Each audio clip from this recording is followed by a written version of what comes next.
வணக்கம். டிஎன்பிஎஸ்சி தேர்வுகளே மற்றும் டெட் தேர்வுகளே எல்லாருமே ரெடியாக இருக்கீங்களா? எக்ஸாமுக்கு படிக்கிறதுக்காக இன்றைக்கி நம்ம வீடியோவில் பார்க்க போகிறது கேஆர் டிஎன்பிஎஸ்சி 6th ஸ்டாண்டர்ட் சயின்ஸில் டேம் 1ல் 7 லெசன் இருக்குங்க. மொத்தம் அந்த 7 லெசனில் 3 லெசன் பார்ட் 1 பார்க்க போகிறோம். இதில் நம்ம பார்க்க போகிறது எல்லாமே பருப்பொருட்கள், அளவீடுகள், விசை மற்றும் இயக்கம். இதை பற்றி நிறைய ஒன்வேர்ட்ஸ் இருக்குது. நம்ம ஜஸ்ட்டு ரீட் பண்ணிகிட்டே போனாலும் நமக்கு என்ன செய்யும், ஈஸியாக புரியும். இப்போ ஃபஸ்ட் வீடியோக்குள்ளே போகலாமா? நம்பர் 1, ஏதேனும் இரு புள்ளிகளுக்கு இடையே உள்ள தொலைவு நீளம் எனப்படும். 2 டாட்டுக்கு இடையில் உள்ளது என்னது? நீளம். சரிங்களா? ஏதேனும் இரு புள்ளிகள், எந்த புள்ளிகளாக இருக்காலும் 2 இரு புள்ளிகளுக்கு இடையில் இருக்கிற தொலைவு நீளம். நீளத்தின் அலகு மீட்டர். அதை எம் அப்படிங்கிற குறியீடாக குறிப்பாங்க. நீளத்தின் அலகு மீட்டர். நம்பர் 3, ஒரே மாதிரியான அளவீடு முறைக்காக உலகம் முழுவதும் உள்ள அறிவியல் அறிஞர்கள் அளவுகளை அளப்பதற்கு பொதுவான அலகுகளை ஏற்றுக்கொண்டனர். இந்த முறை டர்ஸ் ஆகும். பன்னாட்டு அலகு முறை, இன்டர்நேஷ்னல் சிஸ்டம் ஆஃப் யூனிட்ஸ். அதாவது நம்ம ஒவ்வொரு நாடும் ஒவ்வொரு அளவீடுகள் வச்சுருக்கோம். அதனால் எல்லா நாடுகளும், உலகத்தில் உள்ள எல்லா நாடுகளும் ஒரே அளவீடுகளாக கொண்டு வரணும்னு சொல்லி உலகம் முழுக்க இருக்கிற அறிவியல் அறிஞர்கள்லாம் சேர்ந்து ஒரு பொதுவான காமன் யூனிட்டை கொண்டு வந்தாங்க. அதுக்கு பேர் தான் இன்டர்நேஷ்னல் சிஸ்டம் ஆஃப் யூனிட்ஸ், பன்னாட்டு அலகு முறை. சரிங்களா? நெக்ஸ்ட் பார்க்கலாம்.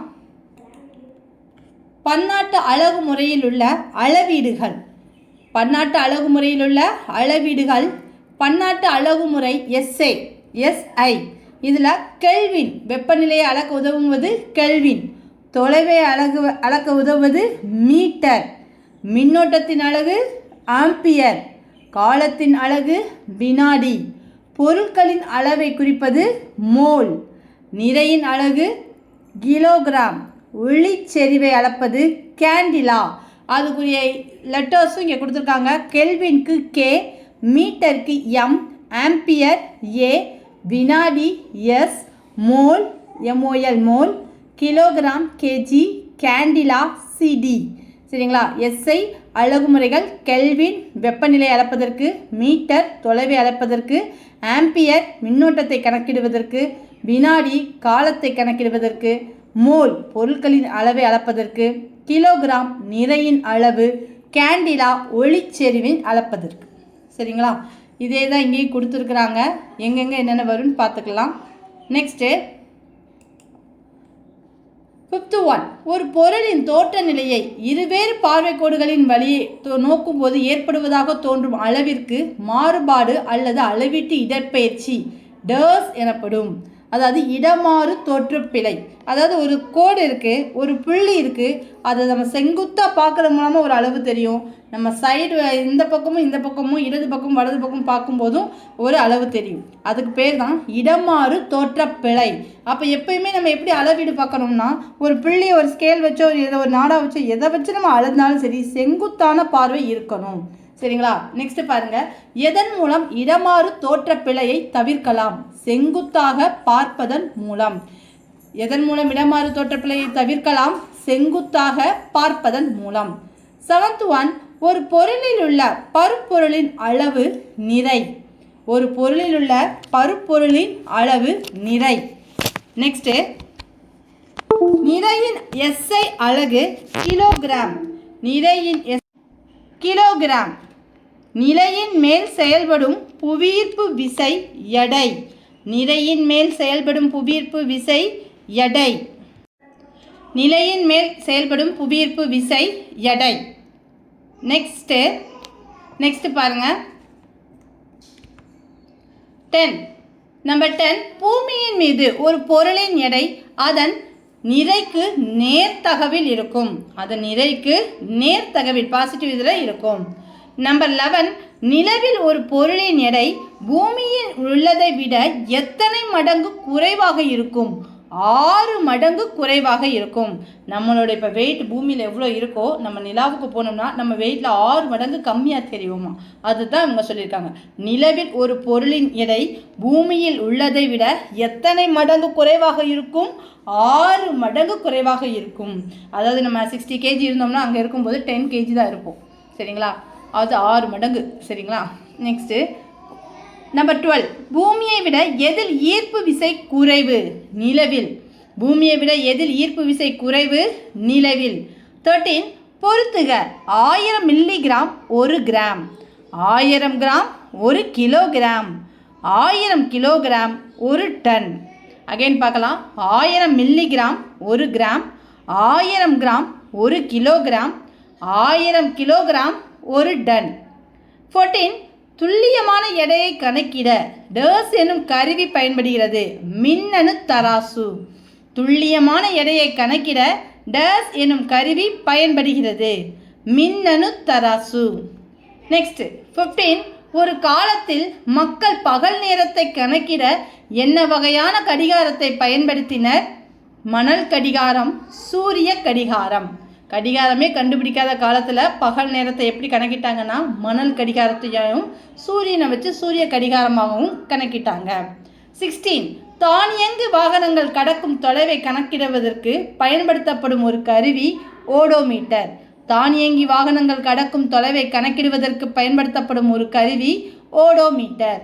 17 1790 மெட்ரிக் அலகுகள் அல்லது திட்ட அலகுகள் எந்த நாட்டினரால் உருவாக்கப்பட்டது? பிரெஞ்சு நாட்டினரால். 1790 மெட்ரிக் அலகுகள் அல்லது திட்ட அலகுகள் எந்த நாட்டினரால் உருவாக்கப்பட்டது? பிரெஞ்சு நாட்டினரால். நம்பர் 18 தற்காலத்தில் நீளத்தை அளவிட பயன்படுத்தப்படும் அளவுகோல் 16ஆம் நூற்றாண்டில் டேஸ் என்ற அறிவியல் அறிஞரால் கண்டுபிடிக்கப்பட்டது? William Bedwell. இப்போ நம்ம கரண்ட்டில் யூஸ் பண்ணுற அளவுகோல் ஸ்கேல் எப்போ கண்டுபிடிச்சது அப்படின்னா 16ஆம் நூற்றாண்டில் கண்டுபிடிச்சிருக்காங்க. யார், எந்த அறிவியல் அறிஞர்னு பார்த்தீங்கன்னா William Bedwell. William Bedwell. Next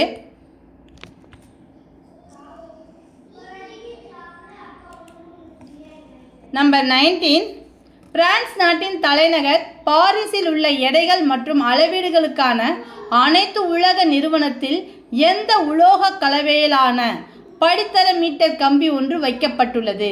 France நாட்டின் தலைநகர் பாரிஸில் உள்ள எடைகள் மற்றும் அளவீடுகளுக்கான அனைத்து உலக நிறுவனத்தில் எந்த உலோகத்தாலான உலோக கலவையிலான படித்தர மீட்டர் கம்பி ஒன்று வைக்கப்பட்டுள்ளது? பிளாட்டினம் இரிடியம் உலோக கலவை. பிளாட்டினம் இரிடியம் கலந்த கலவையில் ஒரு படித்தர மீட்டர் கம்பி அங்கே வச்சுருக்காங்க. சரிங்களா? நம்பர் 20 பிளாட்டினம் இரிடியம் உலோக கலவையிலான படித்தர மீட்டரின் கம்பியின் நகல் ஒன்று எங்கு உள்ள தேசிய இயற்பியல் ஆய்வகத்தில் வைக்கப்பட்டுள்ளது? நியூ டெல்லி. அங்கே இருக்கிற அதே படித்தர மீட்டர் கம்பியோட நகல், சரியா, நகல் எங்கே வச்சுருக்காங்கன்னா நியூ டெல்லி, நம்மளுடைய நியூ டெல்லியில் தேசிய இயற்பியல் ஆய்வகத்தில் வச்சுருக்காங்க. நம்பர் 21 1 கிலோகிராம் என்பது எங்கு வைக்கப்பட்டுள்ள சர்வதேச எடைகள் மற்றும் அளவீடுகளுக்கான அனைத்து உலக நிறுவனத்தால் 1889 முதல் வைக்கப்பட்டுள்ள பிளாட்டினம் இரிடியம் உலோக கலவைகளான ஒரு உலோகத்தண்டின் நிறைக்கு சமம்? பிரான்சில் உள்ள செவரஸ். பிரான்சில் உள்ள செவரஸில் தான் சர்வதேச எடைகள் மற்றும் அளவீடுகளுக்கான அனைத்து உலக நிறுவனம் இருக்குது. அங்கே எப்போ வச்சுருக்காங்கன்னா 1889 வச்சுருக்குறாங்க. அந்த உலோகத்தண்டின் நிறைக்கு சமம் தான் 1 கிலோகிராம் அப்படிங்கிறது. நம்ம பயன்படுத்துகிற 1 கிலோகிராம் அப்படிங்கிற அந்த எடைக்கள் எதுக்கு ஈக்குவலாக இருக்கும் அப்படின்னா நம்ம பிரான்சில் உள்ள செவரஸ்ங்கிற இடத்துல இருக்கிற பிளாட்டினம் இரிடியம் உலோக கலவையிலான ஒரு உலோகத்தண்டு நிறைக்கு சமம். நெக்ஸ்ட் 22 டேஸ் என்பது தெரிந்த அளவுகளுடன் தெரியாத அளவுகளை ஒப்பிடுவதாகும். அளவீடு. அளவீடு என்பது தெரிந்த அளவுகளுடன் தெரியாத அளவுகளை ஒப்பிடுவதாகும். நெக்ஸ்ட் 23 சில அடிப்படை இயற்பியல் அளவுகள் நீளம், மீட்டர், நிறை, கிலோகிராம், காலம், வினாடி. இயற்பியல் அளவுகள் பாருங்கள். நீளத்தை அளப்பதற்கு மீட்டர், நிறையை அளப்பதற்கு கிலோகிராம், காலத்தை அளப்பதற்கு வினாடி. 24 மில்லிகிராம் அளவிற்கு துல்லியமாக நிறையை அளவிட பயன்படும் சாதனம் மின்னணு தராசு. அதாவது நம்ம ஒரு பர்டிகுலர் கீழே ரொம்ப மைனூட்டாக போகும்போது லேப்லையோ இப்போ ஜுவல்லரி ஷாப்பில் எங்கள் பெரிய பெரிய ஜுவல்லரியிலலாம் மில்லிகிராம் அளவுக்கு நம்ம தங்கம்லாம் எடுக்கிறோம். அப்போ அதெல்லாம் கணக்கிறதுக்கு கரெக்டான துல்லியமாக கணக்கிறதுக்கு எது யூஸ் பண்ணுறாங்கன்னா மின்னணு தராசு. சரியா? எலக்ட்ரானிக் ஸ்கேல் அது யூஸ் பண்ணுவாங்க. நெக்ஸ்ட்டு 25 பாருங்க. ஒரு மரத்தின் சுற்றளவை அளவிட பயன்படுவது அளவு நாடா. ஒரு மரத்தின் சுற்றளவை அளவிட பயன்படுவது அளவு நாடா. 26 7 மீட்டர் என்பதை சென்டிமீட்டரில் மாற்றினால் கிடைப்பது 700 சென்டிமீட்டர். 7 மீட்டர் என்பதை சென்டிமீட்டரில் மாற்றினால் கிடைப்பது 700 சென்டிமீட்டர். 27 அளவிடப்படக்கூடிய அளவீடுக்கு இயல் அளவீடு என்று பெயர். அளவிடப்படக்கூடிய அளவிற்கு இயல் அளவீடு என்று பெயர். நெக்ஸ்ட்டு 28 அளவுகோலை பயன்படுத்தி நீளத்தை அளவிடும்போது உனதின் கண்ணின் நிலை எவ்வாறு இருக்க வேண்டும்? அளவிடும் புள்ளிக்கு மேலே செங்குத்தாக இருக்கணும். நம்ம ஸ்கேலை வச்சு எப்பயுமே அளக்கும் போது நம்மளுடைய கண்ணோட பாயிண்ட் எங்கே இருக்கணும் அப்படின்னா நம்ம புள்ளிக்கு நேராக செங்குத்தாக இருக்கணும். 29 SI அலகு முறையில் நீளத்தின் அலகு மீட்டர். நீளத்தின் அலகு மீட்டர். 30 500 கிராம் என்பது அரை கிலோகிராம். 500 கிராம் என்பது அரை கிலோகிராம். நெக்ஸ்ட் 31 டெல்லிக்கும் சென்னைக்கும் இடையே உள்ள தொலைவு டர்ஸ் என்ற அலகால் அளவிடப்படுகிறது. கிலோமீட்டர். ரொம்ப லாங் டிஸ்டன்ஸ் எல்லாம் கிலோமீட்டரில் கனெக்ட் பண்ணுவாங்க. பக்கத்தில் இருக்க கம்மியான டிஸ்டன்ஸை வந்து என்ன செய்வாங்க அப்படின்னா மீட்டரால் கால்குலேட் பண்ணுவாங்க. 32 பொறுத்துக.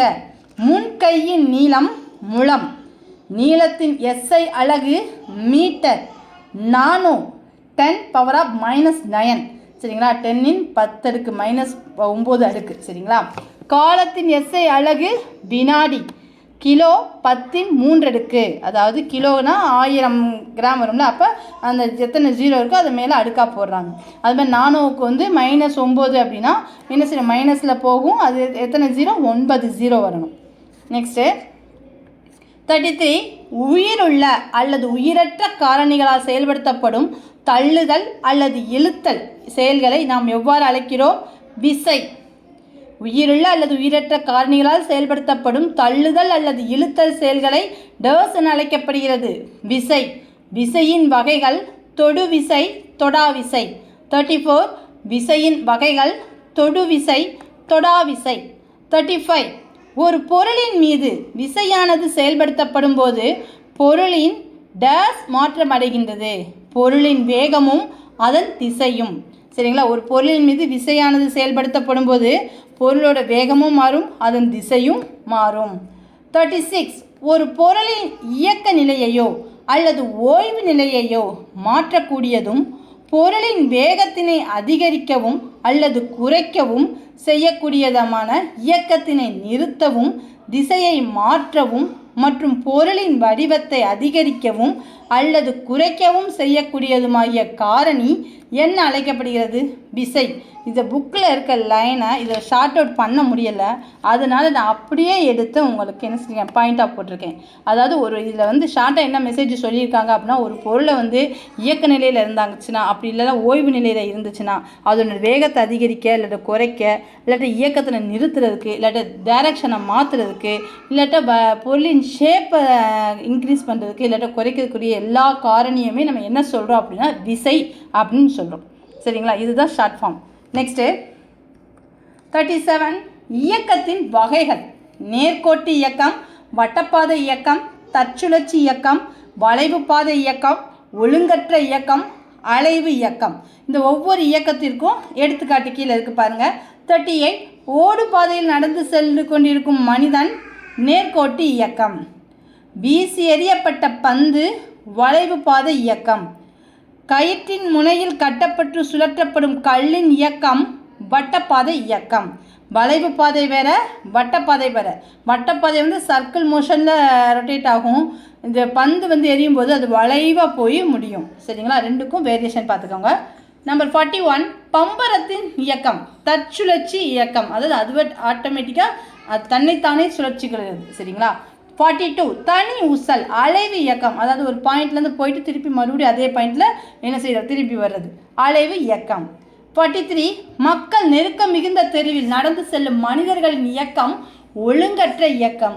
ஒரு க்ரௌடான பிஸியான ஸ்ட்ரீட்டில் வந்து நிறைய பீப்புள்ஸ் போகும்போது எப்படி இருக்கும்? அவங்க லைனாக போவாங்களா, இல்லை முன்ன பின்ன போயிட்டு வருவாங்களா, இல்லை ரவுண்டாக போவாங்களா? கிடையாது. அவங்க இஷ்டத்துக்கு எங்கே கேப் அடிக்கிறதோ போயிட்டே இருப்பாங்க. அதனால் அது வந்து ஒழுங்கற்ற இயக்கம்.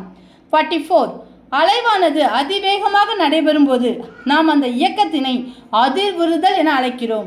அலைவானது அதிவேகமாக நடைபெறும் போது நாம் அந்த இயக்கத்தினை அதிர்வுறுதல் என அழைக்கிறோம். 45 அலைவு இயக்கம் அனைத்துமே கால ஒழுங்கு இயக்கமாகும். கால ஒழுங்கு இயக்கமாக அமையும்.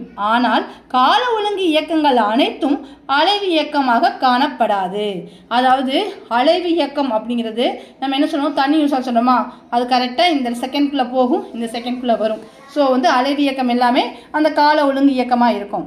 ஆனால் கால ஒழுங்கு இயக்கங்கள் அனைத்துமே அலைவு இயக்கமாக சொல்ல முடியாது. சரிங்களா? 46 குறிப்பிட்ட கால இடைவெளியில் மீண்டும் மீண்டும் நடைபெறும் இயக்கம் கால ஒழுங்கு இயக்கம். குறிப்பிட்ட கால இடைவெளியில், சரிங்களா, நம்மளுடைய கடிகாரம் பார்த்திங்கன்னா கரெக்டாக 1 hour சுற்றும், அந்த முள் சுற்றும், கரெக்டாக அந்த மறுபடியும் 12 வந்து நின்றோம். இப்போ மறுபடியும் 1 hour சுற்றும், மறுபடியும் 12 வந்து நின்றோம். இதெல்லாம் என்ன கால ஒழுங்கு இயக்கம். நெக்ஸ்ட்டு 47 ஒரு குறிப்பிட்ட கால இடைவெளியில் சீராக நடைபெறாத இயக்கம் கால ஒழுங்கற்ற இயக்கம்.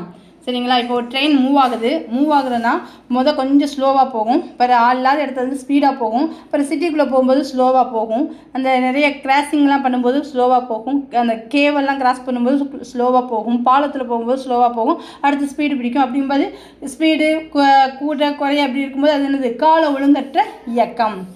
48 ஓரலகு காலத்தில் ஒரு பொருள் கடந்த தூரமே அதன் வேகமாகும். ஓரலகு காலத்தில் ஒரு பொருள் கடந்த தூரமே அதன் வேகமாகும். 49 வேகம் s கடந்த தொலைவு d by எடுத்துக்கொண்ட காலம் t. அதாவது s d by t. வேகம் கடந்த தொலைவு by எடுத்துக்கொண்ட காலம். 50 தொலைவின் அலகு SI அலகு வந்து என்னது மீட்டர். தொலைவின் அலகும் மீட்டர் தான், நம்ம நீளத்தின் அலகும் மீட்டர் தான். 51 காலத்தின் அலகு வினாடி. வேகத்திற்கான அலகு மீட்டர் பை வினாடி. இந்த வேகத்திற்கான அலகு வந்து கம்மியான இதில் இருக்கும்போது மீட்டர் பை வினாடியாக இருக்கும். அது அதிகமான தூரத்தை கணக்கிடும்போது கிலோமீட்டர் பை மணியாக இருக்கும். சரிங்களா? இப்போ கீழே பாருங்கள், 53ல் தரைவாழ் விலங்குகளில் வேகமாக ஓடக்கூடிய விலங்கு சிறுத்தை 112 கிலோமீட்டர் பை மணி. இது ஏன்னா அதிக தூரம் போகிறதுனால கிலோமீட்டர் பை மணியால் கால்குலேட் பண்ணுறாங்க. சின்ன சின்ன இடத்த வந்து ஈஸியாக கால்குலேட் பண்ணக்கூடியதெல்லாம் மீட்டர் பை வினாடியாக பார்த்துக்கலாம். நெக்ஸ்ட்டு 54 குறிப்பிட்ட கால இடைவெளிகளில் சீரான வேகத்தில் இயங்கும் பொருளின் இயக்கத்தினை நாம் சீரான இயக்கம் சொல்கிறோம். சரியா? குறிப்பிட்ட கால இடைவெளியில் சீரான வேகத்தில் இயங்கும் பொருளின் இயக்கத்தினை நாம் சீரான இயக்கம் என்கிறோம். குறிப்பிட்ட கால இடைவெளிகளில் மாறுபட்ட வேகத்தில் இயங்கும் பொருளின் இயக்கத்தினை சீரற்ற இயக்கம் அப்படின்னு சொல்கிறோம். சரிங்களா? கரெக்டான டயத்தை கீப்பிட்டப் பண்ணிட்டு வந்தால் அது சீரான இயக்கம். அந்த டயத்தை கீப்பிட்டப் பண்ணலை அப்படின்னா அது சீரற்ற இயக்கம். 56 ரோபாட் என்ற வார்த்தை எந்த மொழி வாக்கியத்திலிருந்து எடுக்கப்பட்டது? ரோபாட்டா என்ற செக்கோஸ்லோவாக்கியா வார்த்தையிலிருந்து. ரோபாட்ங்கிற வார்த்தை எந்த மொழியிலேருந்து எடுத்திருக்காங்கன்னா ரோபாட்டா என்ற செக்கோஸ்லோவாக்கியா அந்த வார்த்தையிலேருந்து எடுத்திருக்காங்க. 57 ரோபோட்டுகளை பற்றி அறியும் அறிவியல் பிரிவு ரோபாட்டிக்ஸ். ரோபோட்டுகளை பற்றி அறியும் அறிவியல் பிரிவு ரோபாட்டிக்ஸ். 58 அணுக்களால் ஆனவை பருப்பொருட்கள். அணுக்களால் ஆனவை பருப்பொருட்கள். 59 பண்புகளின் அடிப்படையில் பருப்பொருட்களின் வகைகள் திடப்பொருள், திரவப்பொருள், வாயுப்பொருள். பண்புகளின் அடிப்படையில் பருப்பொருட்களின் வகைகள் திடப்பொருள், திரவப்பொருள், வாயுப்பொருள். நம்பர் 60 டஸ் என்பது ஒரே தன்மையான துகள்களால் மட்டுமே ஆனது ஒரு தூய பொருள். சரியா? ஒரு தூய பொருள் என்பது ஒரே தன்மையான துகள்களால் மட்டுமே ஆனது. 61 டஸ் என்பது சிறிய துகள்களால் ஆன ஒரே வகை அணுக்களால் ஆனது தனிமம். சரியா? சேம் அணுக்களாக இருக்கிறது சின்ன சின்ன துகள்களால் இருந்தது தனிமம். மூலக்கூறு என்பது 2 அல்லது அதற்கு மேற்பட்ட அணுக்களின் சேர்க்கை. சரியா? அதில் வந்து ரெண்டுக்கு மேற்பட்டது மிக்ஸ் ஆகிருக்கும் அணுக்கள், அது வந்து என்னது மூலக்கூறு. தனிமம்ங்கிறது ஒரே வகை அணுக்களால் இருக்கும். மூலக்கூறுங்கிறது 2 அல்லது 2க்கு மேற்பட்ட அணுக்களுடைய சேர்க்கை தான் மூலக்கூறு. நெக்ஸ்ட்டு சேர்மம் என்பது 2 அல்லது அதற்கு மேற்பட்ட தனிமங்களின் வேதி சேர்க்கை. சரிங்களா? இந்த தனிமம் பார்த்தோம்னா ஒரே வகை அணுக்களான தனிமம் இருக்குல்ல, அதே மாதிரி ஏகப்பட்ட தனிமங்கள் இருக்கும். அந்த தனிமங்கள்லாம் மிக்ஸ் ஆன கெமிக்கல் ரியாக்ஷனை தான் என்ன சொல்கிறாங்க? சேர்மம். சரியா? அதாவது அந்த கெமிக்கல் ரியாக்ஷன் காட்டி அதுக்கு மூலமாக உருவாகக்கூடிய ஒரு பொருள் தான் என்னது? சேர்மம். சரிங்களா? 2 அல்லது அதுக்கு மேற்பட்ட தனிமங்களின் வேதி சேர்க்கை மூலம் இணைந்து உருவாகக்கூடிய ஒரு பொருள் சேர்மம். டேஸ் என்பது 64 டேஸ் என்பது 2 அல்லது அதற்கு மேற்பட்ட பகுதி பொருட்களை கொண்டதாகும். கலவை. கலவை என்பது 2 அல்லது அதற்கு மேற்பட்ட பகுதி பொருட்களை கொண்டதாகும். நெக்ஸ்ட்டு 65 உசைன் போல்ட் 100 மீட்டர் தூரத்தினை எத்தனை வினாடிகளில் கடந்து உலக சாதனை படைத்தார்? 9.58 வினாடி. உசைன் போல்ட் 100 மீட்டர் தூரத்தினை எத்தனை வினாடிகளில் கடந்து உலக சாதனை படைத்தார்? 9.58. அதாவது மொத்தமே 10 செகண்டில் அவர் கிராஸ் ஆயிருப்பார். 66. எவற்றிற்கு இடத்தை அடைத்து கொள்ளும் மற்றும் நிறையும் உண்டு? பருப்பொருள். எவற்றிற்கு இடத்தை அடைத்து கொள்ளும் மற்றும் நிறையும் உண்டு? பருப்பொருட்கள். 67. ஒரு கலவையிலிருந்து அவற்றின் பல பகுதி பொருட்களை தனித்தனியே பிரித்தெடுக்கும் முறைக்கு பிரித்தெடுத்தல் என்று பெயர். ஒரு கலவையிலிருந்து அவற்றின் பல பகுதி பொருட்களை தனித்தனியே பிரித்தெடுக்கும் முறைக்கு பிரித்தெடுத்தல் என்று பெயர். பிரித்தெடுத்தலின் வகைகள். 68. பிரித்தெடுத்தலின் வகைகள்: கையால் தேர்ந்தெடுத்தல், சலித்தல், தூற்றுதல், கதிரடித்தல் அல்லது போரடித்தல், காந்த பிரிப்பு. பிரித்தெடுத்தலின் வகைகள்: கையால் தேர்ந்தெடுத்தல், சலித்தல், தூற்றுதல், கதிரடித்தல் அல்லது போரடித்தல், காந்த பிரிப்பு. நெக்ஸ்ட் 69. துணி துவைக்கும் இயந்திரம் மூலம் ஈரம் நிறைந்த துணிகளிலிருந்து நீர் வெளியேற்றப்பட்டு உலர்த்தப்படுகின்றன. இம்முறைக்கு என்ன பெயர்? மைய விலக்கல். துணி துவைக்கும் இயந்திரம் மூலம் ஈரம் நிறைந்த துணிகளிலிருந்து நீர் வெளியேற்றப்பட்டு உலர்த்தப்படுகின்றன. இம்முறைக்கு என்ன பெயர்? மைய விலக்கல். 70. தானியத்தை சுற்றி காணப்படும் கடினமான எந்த ஒரு பொருள் கட்டுமான பொருளாகவும் உரமாகவும் மின்காப்பு பொருளாகவும் எரிபொருளாகவும் பயன்படுகிறது? உமி. அதாவது நெல்லை சுற்றி இருக்கும் பார்த்தீங்களா, அந்த தோல் தான் கட்டுமான பொருட்களுக்கும் உரமாகவும் மின்காப்பு பொருளாகவும் எரிபொருளாகவும் பயன்படுகிறது. 71. ஒத்த வடிவமுடைய தரம் குறைந்த பொருட்களை கலந்து ஒரு முதன்மை பொருளினை தூய்மையற்றதாக மாற்றுதல் கலப்படம். ஒத்த வடிவமுடைய தரம் குறைந்த பொருட்களை கலந்து ஒரு முதன்மை பொருளினை தூய்மையற்றதாக மாற்றுதல் கலப்படம். கலப்படத்துக்கு எடுத்துக்காட்டு பப்பாளி விதை சொல்லுவாங்க. பப்பாளி விதை வாடிடுச்சு அப்படின்னா நம்ம மிளகு மாதிரி இருக்கும். அப்போ அது என்ன செய்வாங்க? மிளகோடு சேர்த்து என்ன செய்வாங்க? மிக்ஸ் பண்ணி சேல் பண்ணிடுவாங்க. அதுக்கு பேர் தான் கலப்படம். இதோட 3 லெசன் முடிஞ்சிச்சு. பார்ட் 1 முடிஞ்சிச்சு. இனி பார்ட் 2 வீடியோ கண்டிப்பாக சீக்கிரமாக வந்துடும். தேங்க்யூ கேஆர் டிஎன்பிஎஸ்சி தேர்வர்களை மற்றும் டெட் தேர்வர்களை.